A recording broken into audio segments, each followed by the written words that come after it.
आपको आज शुक्रगुजार हूं कि आपने मुझे इस चर्चा में हिस्सा लेने का मौका दिया। क्योंकि मेरे पास वक्त कम है, मैं केवल डेटा के बारे में बात करूंगा। जी, आपके समय है 4 मिनट, 4 मिनट्स। राजनीतिक चर्चा है और इसमें जो सच्चाई है वो इस सदन में आने नहीं वाली। आप पूछते रहेंगे, वो जवाब नहीं कभी देने वाले, तो इस बात को छोड़ दीजिए आप।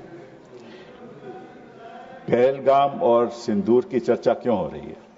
इसलिए हो रही है कि ऐसा हादसा पहलगाम में दोबारा ना हो, इसीलिए हो रही है। और सिंदूर की कि भाई क्या हमारे पास इतनी शक्ति है कि पाकिस्तान हम ध्वस्त कर सकते हैं, इसीलिए बहस हो रही है। तो मैं आपको कुछ आंकड़े देना चाहता हूं। नड्डा साहब बैठे हुए हैं यहां। अक्टूबर 2024 में air chief marshal Amarpreet Singh addressed the Indian Air Force declining squadron strength, which had reached 31 squadrons, the lowest since 1965. Lowest since 1965. The Indian Air Force is currently operating with 31 squadrons, the lowest count since 65 when India was engaged in a war with Pakistan. We are committed to fighting with whatever we have. This is the state of the Air Force. We are committed to fighting with whatever we have while prioritizing the maintenance of current assets and ensuring personnel are properly trained. This is his concern in 2024. फिर क्या हुआ?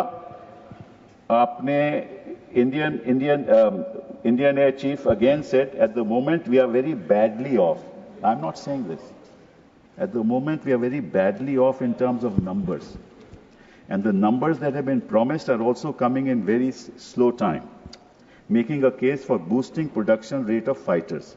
He said that an in-house study conducted by IAF showed that it must induct 2 fighter squadrons every year to cater to the numbers needed. The existing have fleets which will be phased out.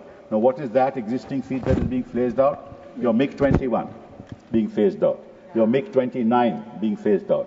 Your 2,000 Mirages being phased out. So what are you left with? Su-30 MKI. Su-30 MKI is what you're left with. And the Rafale aircraft is a 4.5 generation aircraft. The fact is that China is now going to launch a 6th generation aircraft just now in 2025. We are looking for a 5th generation aircraft in 2035. Because the AMCA aircraft will be ready, prototype in 2028, will be in production in 2035. What will we do by then? And this, I'm not saying this. If you are so much concerned about the defense of our country, what have you done in the last 11 years while you were sitting in power? You must answer that. There is no point blaming each other कि वो तो सवाल पूछेंगे और आप कहेंगे हम नहीं बताएंगे। ये तो आपकी राजनीति है। This is your राजनीति। दूसरी बात, एक और बात बताता हूं। HAL ने LCA एयरक्राफ्ट का गठन सोचा था 1984 में। 2001 में अभी तक जहाज तक बना नहीं और 2025 हो गए, एक जहाज नहीं आज तक बना।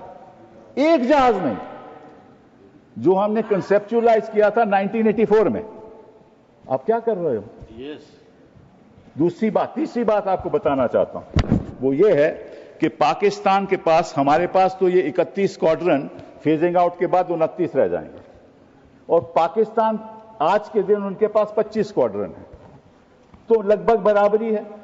और साथ साथ में 133 स्क्वाड्रन चीन के हैं। साहब आप मुझे नहीं, आपका समय समाप्त हो गया, समाप्त हो गया। मैं बैठ जाता हूं। आपका समय समाप्त हो गया। सुनना नहीं चाहते तो मैं क्या कर सकते हैं?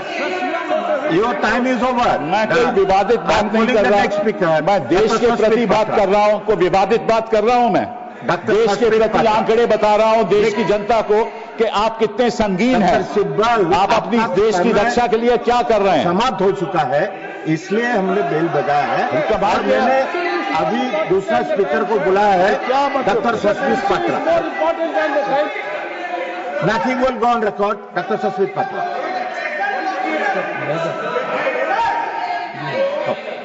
Sorry doctor Medha Vishwam Kulkarni. मेधा जी।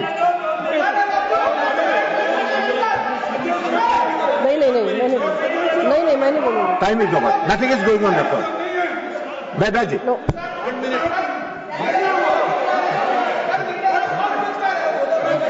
पहले से समय कम है, मैं ऐसे भीड़ में नहीं बोलूंगी। उसको नहीं मिलेगा। That's 1 minute. I am giving you 2 minutes. Please complete in 2 minutes.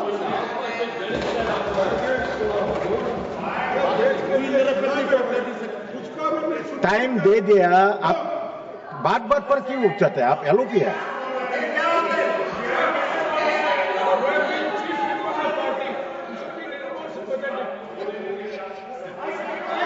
Mic, ये तो हो गई हमारी प्रेपरेशन की बात कि हमारे पास इतना साधन नहीं है कि हम पाकिस्तान को ध्वस्त कर दें।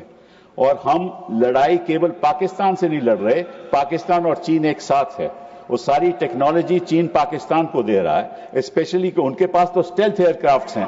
हमारा ये जो राफेल है, it is a half stealth aircraft. It has got avionics but is only got half, it's got half stealth characteristics. बात तो है। अब बात आए हम सिंदूर ऑपरेशन पहलगाम की। जब पहलगाम में 26 लोग की मृत्यु हुई तो ऑब्वियसली टेररिस्ट 400 किलोमीटर अंदर आए थे और उनके पास AK-47 थे और बाकी भी औजार उनके पास थे, मॉडर्न थे। तो किसी को पता नहीं चला, किसी को पता नहीं चला कि 400 किलोमीटर अंदर आके उन्होंने 26 लोगों की हत्या की। पहली बात ये। और वो 1 किलोमीटर थे हमारे स्टेशन, एयर मिलिट्री स्टेशन में, ओनली 1 किलोमीटर अवे। पहली बात ये। दूसरी बात, 8 अप्रैल को गृह मंत्री जी जम्मू कश्मीर गए। वहां उन्होंने लेफ्टिनेंट गवर्नर सिन्हा साहब के साथ मीटिंग की। मीटिंग में उन्होंने कहा कि भाई हमारी व्यवस्था इंटेलिजेंस की क्या है बताइए हमें, और सिक्योरिटी क्या है बताइए हमें। 22 अप्रैल को यह हादसा हो गया और उसकी वजह यह है कि आपने उमर अब्दुल्ला को उस मीटिंग में बुलाया ही नहीं। अगर आप लीडरशिप को, एक मिनट लीडर, अरे मुझे बोलने तो दीजिए। अब ये देखो सर, मुझे अगर मुझे बोलिए, आप बोलिए। हाँ, मैं यही कह रहा हूं, नहीं कर रहा है, आप बोलिए। इंफॉर्मेशन कहां से आती है? इंफॉर्मेशन जनता से आती है। अगर कोई हादसा होने वाला हो, कोई माइक ही बंद कर देते हैं। आप बोलिए, आप बोलिए। मैं और इंफॉर्मेशन कहां आती है कि टेररिस्ट एक्टिविटी होने वाली है? जनता से आती है। जनता कौन है? वहां जम्मू कश्मीर की जनता है। उसके लीडर कौन है? उमर अब्दुल्ला साहब। अब उनको मीटिंग में नहीं रखोगे, जनता के साथ आपका वार्तालाप नहीं होगा, बातचीत नहीं होगी, आपको इंफॉर्मेशन कहां से पहुंचेगी? इंफॉर्मेशन नहीं पहुंचेगी। और नड्डा साहब एक और बात, प्लीज डोंट इंटरप्ट। नड्डा साहब एक और बात बता दूं, आप 2014 में यूपीए सरकार चली गई। 2014 के बाद 16, 17, 18, 19, 20 जितनी मृत्यु सिविलियंस और सिक्योरिटी पर्सनल की हुई वो 2014 से कहीं ज्यादा थी। धन्यवाद, कहीं ज्यादा थी। धन्यवाद। मतलब क्या हुआ? धन्यवाद। 370 धन्यवाद डॉक्टर साहब। आपने सब कुछ कर दिया। आपने वादा किया कि यहाँ को टेररिज्म खत्म हो गया है, वो सारा शिफ्ट हो गया जम्मू में। और आपने 101 लाख 80,000 जो मेधा जी बोलेगा आर्मी के लोग कम कर दिए।